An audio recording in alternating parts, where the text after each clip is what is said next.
दोस्तों नमस्कार, मैं विकास कुमार, आपका दोस्त और बिजनेस कोच। दोस्तों, फ्री व्यापार स्कूल में मैं हमेशा आपको नए नए बिजनेस आइडिया और नए नए बिजनेस टिप्स देता रहता हूँ। तो दोस्तों, इस बीच आप लोगों के बहुत सारे इनपुट्स आ रहे हैं, आप लोगों की क्वेरीज आ रही हैं कि सर मुझे एनओसी के प्रोसेस को समझना है, उसको कैसे किया जाएगा, एनओसी के प्रोसेस को कैसे एग्जीक्यूट किया जाए कि वो इजी वे में हो जाए और उसमें कितने एक्सपेंसेस आ रहे हैं, इन सब चीज़ों को आप मुझे बताइए। दोस्तों, आज का ये जो वीडियो है पूरा ही एनओसी के प्रोसेस पे डिपेंड है। हम आपको पूरी चीजें बताएंगे कि एनओसी के प्रोसेस को कैसे एग्जीक्यूट किया जाए कि जिससे आपको इजी वे में आपको एनओसीज मिल जाए अलग अलग डिपार्टमेंट से, और इसमें आपकी कम से कम इन्वेस्टमेंट हो, कम से कम इसमें पैसे खर्च हो। तो दोस्तों चलिए वीडियो को शुरू करते हैं। इससे पहले आपसे रिक्वेस्ट है कि अगर आप चैनल पे नए हैं तो चैनल को सब्सक्राइब कर दीजिएगा, बेल आइकन को प्रेस कर दीजिएगा, जिससे में आने वाली वीडियोस का नोटिफिकेशन आपको मिलती रहे। अब मैं आगे एनओसी के एक एक डिपार्टमेंट्स के बारे में डिस्कस करूंगा कि किस तरह से अलग अलग डिपार्टमेंट से एनओसी ले सकते हैं। आज मैं ओवरऑल आपसे डिस्कस कर रहा हूं, आगे की वीडियो में अलग अलग डिपार्टमेंट्स के बारे में हम डिस्कस करेंगे। सबसे पहले दोस्तों हम जानते हैं कि एनओसी के प्रोसेस को स्टार्ट करने के लिए क्या सिस्टम होता है और एनओसी में कौन कौन से ऐसे डिपार्टमेंट्स हैं जहां से एनओसी हमको लेनी पड़ती है। सबसे पहले दोस्तों हम बात करें, अगर आपको एलओआई लेटर ऑफ इंटेंट मिल गया है तो उसके साथ आपको ड्राइंग और एक कंसेंट लेटर आपको आपकी ओएमसी ऑयल मार्केटिंग कंपनी से मिलती है। उस कंसेंट लेटर को और डिफरेंट जो ड्राइंग्स मिले हुए हैं अलग अलग डिपार्टमेंट्स के लिए, उनकी फाइल को प्रिपेयर करके आपके डीएम ऑफिस में, जो सप्लाई ऑफिस होता है, वहां पे इसको सबमिट करना होता है। दोस्तों, सबसे पहले हम चीजों को डॉक्यूमेंटेशन प्रॉपर तरीके से होना चाहिए। दैट इज कि जब आप अलग अलग डिपार्टमेंट के लिए अपने एनओसी के एप्लीकेशंस को सबमिट करने जाएंगे तो सबसे पहले आपको अलग अलग डिपार्टमेंट्स के लिए फाइल अच्छे तरीके से बना लेनी है, जिसमें आपकी पर्सनल डिटेल, एलओआई की कॉपी, जमीन के पेपर, लीज डीड के पेपर, खसरा खतौनी, लैंड कन्वर्जन अगर हो चुका है तो लैंड कन्वर्जन की डिटेल, ये सारी फाइल्स को बना के आपको अपने डीएम ऑफिस में इसको सबमिट करना है। अब यहां पे डीएम ऑफिस क्या करता है, अलग अलग डिपार्टमेंट्स को ये लेटर और ड्राइंग्स भेजता है। अब उस लेटर और ड्राइंग्स को अलग अलग डिपार्टमेंट में जाने के बाद आपको इंडिविजुअली जाके डिपार्टमेंट में आपको फॉलोअप लेना पड़ता है। अब इन सारे प्रोसेस में बहुत सारी समस्याएं और बहुत सारी प्रॉब्लम्स आती हैं। दोस्तों, किसी भी वर्क को करने का एक मॉड्यूल होता है, एक तरीका होता है कि अगर आप उस तरीके से उस मॉड्यूल से किसी वर्क को करते हैं तो वो वर्क आपका टाइम पे एग्जीक्यूट भी हो जाता है और उसमें जो होने वाले एक्सपेंसेस हैं वो भी कम होते हैं। तो एनओसी के प्रोसेस को, फाइल्स को मूव करने के लिए, उनका फॉलोअप करने के लिए एक मॉड्यूल तैयार करना जरूरी है। उस मॉड्यूल के तहत ही आपको सारे अपने एप्लीकेशंस और फॉर्म्स को अलग अलग डिपार्टमेंट्स में मूव करना है और उसी तरह से फॉलोअप भी करना चाहिए। डीएम एनओसी की बात करें तो दोस्तों डीएम एनओसी कुछ भी नहीं है। डीएम एनओसी क्या है, सारे एनओसीज का एक फाइलर होता है। सारे एनओसीज को लेने के बाद डीएम आपके उस रिटेल आउटलेट के लिए एक एनओसी प्रोवाइड करता है। अब इसमें अलग अलग डिपार्टमेंट्स हैं, अलग अलग एनओसीज के लिए आपको जाना पड़ता है। जो उसमें डिपार्टमेंट्स हैं दोस्तों, उसमें जैसे आपका अगर पीडब्ल्यूडी है वो स्टेट पीडब्ल्यूडी हो सकता है, नेशनल हाईवे हो सकता है, पॉल्यूशन का सर्टिफिकेट हो सकता है, फॉरेस्ट का सर्टिफिकेट हो सकता है, forest NOC, fire NOC, electrical NOC, police NOC, SDM NOC, और साथ में ही अगर किसी लोकल अथॉरिटी का है तो वहां पे डेवलपमेंट अथॉरिटी का भी आपको एनओसी लेना पड़ता है। सपोज दैट किसी टाउन में आपका लगाता है तो वहां पे टाउन एंड कंट्री प्लानिंग के अकॉर्डिंग भी आपको वहां से एनओसी लेनी पड़ती है। कोई म्युनिसिपल कॉर्पोरेशन है तो वहां से भी आपको एनओसी लेनी पड़ती है। तो कुल मिला के देखा जाए तो 12 से 15 ऐसे डिपार्टमेंट्स हैं जहां से आपको एनओसी लेनी पड़ती है, बट ये डिपेंड करता है अलग अलग लोकेशंस पे। अलग अलग लोकेशंस, दैट इज अगर वो रूरल है तो रूरल के अकॉर्डिंग वहां पे होंगे, वहां पे पंचायत का हो सकता है। अगर वो अर्बन एरिया है तो वहां पे अथॉरिटी भी हो सकती है, म्युनिसिपल कॉर्पोरेशन भी हो सकता है। तो इन सब सारी चीजों को आपको ध्यान रखने की जरूरत है। इसमें जो सबसे मोस्ट इंपॉर्टेंट थिंग है वो है आपका लैंड कन्वर्जन।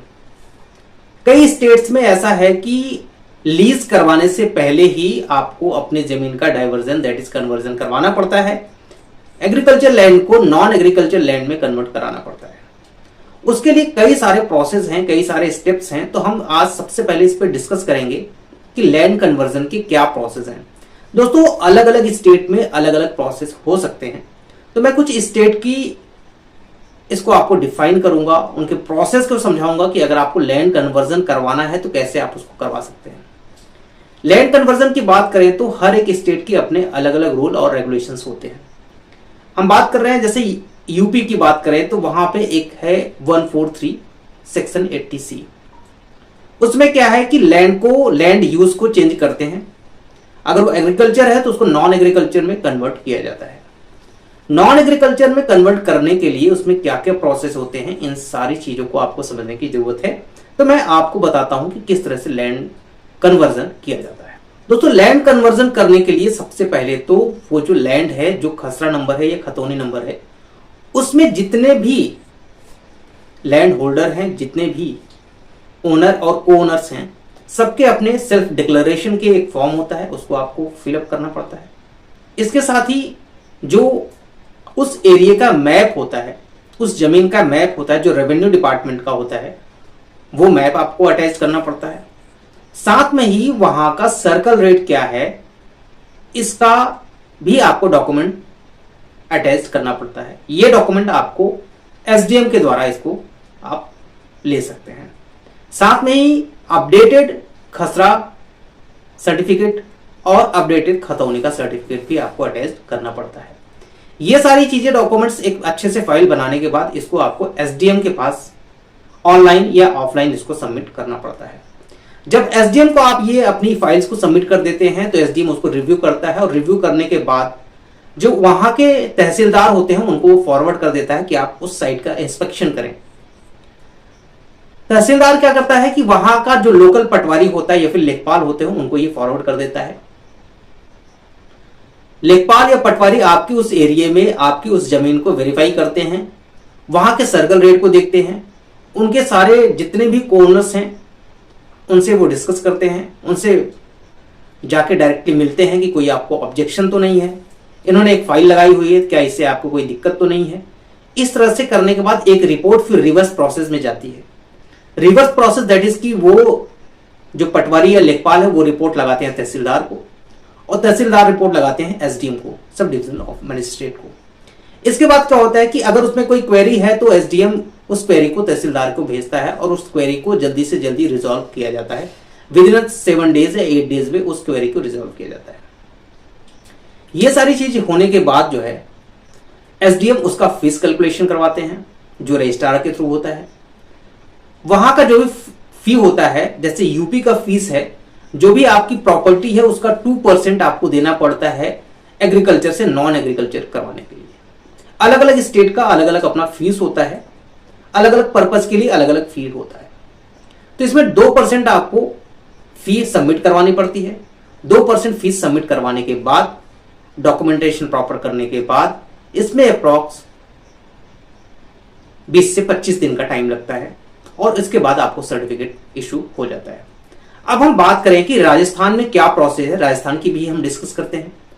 राजस्थान में इस एप्लीकेशन को मूव करने के लिए आपको ऑफलाइन ही करना पड़ता है और इसके लिए सबसे पहले आपको उप निदेशक, जिसे हम डिप्टी डायरेक्टर भी कहते हैं, डिप्टी डायरेक्टर के यहां फाइल लगाते हैं। डिप्टी डायरेक्टर इस फाइल को फॉरवर्ड करते हैं डिप्टी कलेक्टर के पास। डिप्टी कलेक्टर इस फाइल को मूव करते हैं तहसीलदार के पास और तहसीलदार इसको फॉरवर्ड करते हैं पटवारी या लेखपाल के पास। सेम प्रोसेस है, सेम स्टेप होते हैं, बस यहां पे थोड़ा सा डिफरेंस है, वो फीस का डिफरेंस है। फीस यहां पे अलग अलग पर्पस के लिए अलग अलग होता है। सपोज दैट कि अगर वो कॉलोनी या रेसिडेंस के लिए है तो उसकी फीस अलग होगी, कॉमर्शियल पर्पस के लिए है उसकी फीस अलग होगी। कोई आप वहां पे इंडस्ट्री सेटअप करना चाहते हैं, स्मॉल स्केल इंडस्ट्री सेटअप करना चाहते हैं तो उसकी फीस अलग है। तो इस तरह से इसको हमें क्या करवाना है, रिटेल आउटलेट के लिए आपको कॉमर्शियल करवाना पड़ेगा। कॉमर्शियल के लिए वहां पे जो फीस है वो 10% जो भी वहां पे आपका सर्कल रेट चल रहा होता है वहां का 10% आपको नॉन एग्रीकल्चर करवाने के लिए पे करना पड़ता है। तो देखा जाए तो इस प्रोसेस में फीस को हम डायरेक्टली कैलकुलेट नहीं कर सकते हैं कि कितनी इसमें फीस जानी है। लैंड कन्वर्जन में वो डिपेंड करता है, अलग अलग स्टेट के अलग अलग फीस स्ट्रक्चर के ऊपर डिपेंड करता है। अब हम इसके बाद बात करते हैं कि और जो एनओसीज लेनी होती हैं, जैसे अगर आपको फायर की एनओसी लेनी है तो फायर की एनओसी लेने के लिए कई सारे स्टेट्स में आप ऑनलाइन भी अप्लाई कर सकते हैं, बट ऑनलाइन अप्लाई करने के बाद आपको हार्ड कॉपी सबमिट करनी होती है कंसर्न फायर स्टेशन पे। वहां से आपको क्या करना है कि वहां का जो भी सीएफओ होता है, चीफ फायर ऑफिसर होता है, वो आपके एरिया को इंस्पेक्शन करते हैं, वहां पे जो भी फायर हैजार्ड हो सकते हैं उनको रिव्यू करते हैं और वहां पे इंस्पेक्शन करते हैं जो नेशनल बिल्डिंग कोड है उसके अकॉर्डिंग वहां पे कंस्ट्रक्शन होने चाहिए। तो ये सारी चीजें करने के बाद वहां पे आपको एनओसी इशू किया जाता है। इसमें बहुत ज्यादा प्रॉब्लम्स नहीं आती हैं। इसमें एक चीज देखा जाता है कि वहां पे आपका जो पेट्रोल पंप सेटअप हो रहा है, रिटेल आउटलेट सेटअप हो रहा है, वहां के आसपास कोई ऐसा प्लांट तो नहीं है, कोई ऐसा ज्वलनशील स्टेशंस तो नहीं है जिससे कि आने वाले टाइम पे कभी इनसिक्योर वहां पे हो। इन सारे सेफ्टी नॉर्म्स को देखने के बाद ही फायर एनओसी आपको प्रोवाइड किया जाता है। अब इसके साथ ही हम बात करें कि पॉल्यूशन की। पॉल्यूशन भी दो टाइप से होता है, ऑनलाइन भी होता है और ऑफलाइन भी होता है। आपको जिस तरह से समझ में आया उस तरह से ऑनलाइन या ऑफलाइन इसको अप्लाई कर सकते हैं। इसमें भी सेम प्रोसेस होता है कि वो आपके एरिया को इंस्पेक्शन करते हैं और जो भी उनकी फीस होती है, अलग अलग स्टेट में अलग अलग फीस तो ज्यादा नहीं होती है, बट जो हम बात करें कि जो अंडर द टेबल और ऊपर के जो खर्चे होते हैं वो सबसे ज्यादा इसमें होते हैं। हर डिपार्टमेंट की मैं बात कर रहा हूँ, सिर्फ पॉल्यूशन की बात नहीं कर रहा हूँ। अंडर द टेबल या फिर विंडो से जो पैसे जाते हैं वो तो हर एक डिपार्टमेंट में चलते हैं, जिसको आप खुद फेस कर रहे होंगे इन सब चीजों को। जिन्होंने एनओसी करवा लिया है या फिर जो एनओसी के लिए सतत प्रयत्न कर रहे हैं उनको पता होगा कि किस तरह से एप्लीकेंट्स को टॉर्चर किया जाता है, किस तरह से एप्लीकेंट के साथ गलत व्यवहार किया जाता है, उनसे किस तरह से पैसे लिए जाते हैं। अब हम बात करें कि एनएच और पीडब्ल्यूडी को। एनएच और पीडब्ल्यूडी को हम बिल्कुल छोड़ देते हैं क्योंकि एनएच और पीडब्ल्यूडी अलग ही सेक्शन है। इस पे हम एक अलग सेपरेट वीडियो बनाएंगे जिसमें हम आपको बताएंगे एनएच और पीडब्ल्यूडी में किस तरह से आप एनओसी ले सकते हैं। हाँ, रही बात फॉरेस्ट की, फॉरेस्ट का जो एनओसी होता है वो एनएच और पीडब्ल्यूडी के बाद ही मिलता है। अब फॉरेस्ट का भी जो फी होता है वो आपके एरिया को कैलकुलेशन करने के बाद वहां पे कितना फॉरेस्ट का एरिया आ रहा है उसके अकॉर्डिंग यहाँ पे फीस लगती है। कोई फिक्स नहीं होता है वहां पे फीस कितनी जाती है। अब यहाँ पे बात करें अगर नेशनल हाईवे है तो वहां पे शायद 5 लाख के आसपास की फीस जाती है, और अगर विलेज रोड है या फिर ओडीआर है तो वहां पे कुछ फीस कम होते हैं, ये करीब 50,000 के आसपास होते हैं। ये कोई फिक्स नहीं है। अब हम बात करें कि अगर कोई डेवलपमेंट अथॉरिटी है तो कंसर्न डेवलपमेंट अथॉरिटी से भी आपको अप्रूवल लेना पड़ता है, एनओसी लेनी पड़ती है। वहां पे क्या है, मैप के अप्रूवल कराने पड़ते हैं, वहां पे कुछ कन्वर्जन चार्जेस होते हैं, अथॉरिटी के कुछ चार्जेस होते हैं उसको पे करने पड़ते हैं। और मैप का अप्रूवल सबसे इंपॉर्टेंट होता है डेवलपमेंट अथॉरिटी के लिए। सबसे ज्यादा एक्सपेंसेस जो होते हैं वो होता है आपका मैप के अप्रूवल में। मैप के अप्रूवल में सबसे ज्यादा डेवलपमेंट अथॉरिटी में आपके पैसे खर्च होते हैं। अब हम बात करें कि अलग अलग डिपार्टमेंट्स में कितने पैसे लग जाते हैं, कितना खर्च आ जाता है एनओसी लेने के लिए। दोस्तों, जब भी आप जाते हैं अपनी एनओसी की फाइल को लेकर डीएम ऑफिस में जैसे ही सबमिट करते हैं तो डीएम ऑफिस का जो सप्लाई डिपार्टमेंट है वहां पे और अलग अलग डिपार्टमेंट्स में एक चीज सबसे ज्यादा लोगों का ये मेंटेलिटी होती है, वहां के ऑफिसर्स के, वहां के एम्प्लॉयज का, वहां के बाबू का ये मेंटेलिटी होता है कि ये तो पेट्रोल पंप सेटअप करने जा रहे हैं, मतलब पैसे वाले लोग होंगे, इनसे जितना डिमांड करो वो ले सकते हो, और आपकी जरूरत होती है तो आपको किसी भी तरह से अरेंज करके देना पड़ता है। दोस्तों, इस पूरी वीडियो को आप बहुत ध्यान से देखिएगा, और कुछ मेरे ऐसे मॉड्यूल्स हैं जिनको मैंने सेटअप किया है, जिनको मैं आपको आगे बताऊंगा। अगर उसको आप फॉलो करते हैं तो आपके एक्सपेंसेस कम हो सकते हैं, बट जरूरत है आपको इस वीडियो को पूरी लास्ट तक सही से देखने की। तो इसमें क्या है दोस्तों कि जब ऑफिसर्स का, बाबू का या फिर अलग अलग डिपार्टमेंट के अधिकारियों का ये थिंकिंग होता है कि ये पेट्रोल पंप सेटअप कर रहे हैं, ये तो बहुत पैसे वाले लोग हैं, लेकिन उनको ये नहीं पता है कि यहाँ पे कुछ किसान भी हैं, कुछ गरीब परिवार भी हैं जो अपना पेट्रोल पंप सेटअप करना चाहते हैं। वो इतने कैपेबल नहीं हैं कि इतना इन्वेस्टमेंट कर पाए या इतना पैसा खर्च कर पाए। एक चीज मैं आपको बता दूं दोस्तों कि आप वहां पे पेट्रोल पंप के लिए एनओसी लेने नहीं जाते हैं, एनओसी खरीदने जाते हैं। एनओसी लेना दैट इज की जन्म फीस और कुछ चीजें देके आपको ले लेना होता है। बट यहां पे क्या होता है, आपको खरीदना पड़ता है। उसका एक फिक्स रेट होता है कि अगर आपने सारे डिपार्टमेंट से एनओसी आपको लेना है तो सारे डिपार्टमेंट में आपको चंदा चढ़ाना पड़ेगा। अंडर द टेबल या फिर विंडो सिस्टम, आप जो भी कहें, जब तक आप वो नहीं देंगे तब तक आपकी फाइल कहीं ना कहीं होल्ड पे डली रहेगी। कुछ ना कुछ समस्याएं आपके फाइल में आती रहेंगी। जैसे ही आप चंदा चढ़ाएंगे, जैसे ही आप पैसा देंगे, वैसे ही आपकी फाइल 100% डन हो जाएगी। अब हम बात करते हैं कि अलग अलग डिपार्टमेंट में किस डिपार्टमेंट में कितना पैसा लगता है। हम सबसे पहले बात करते हैं फायर की। फायर की एनओसी लेने के लिए आपको अपनी एप्लीकेशन के साथ साथ ये 15 से 20 दिन का प्रोसेस होता है मैक्सिमम।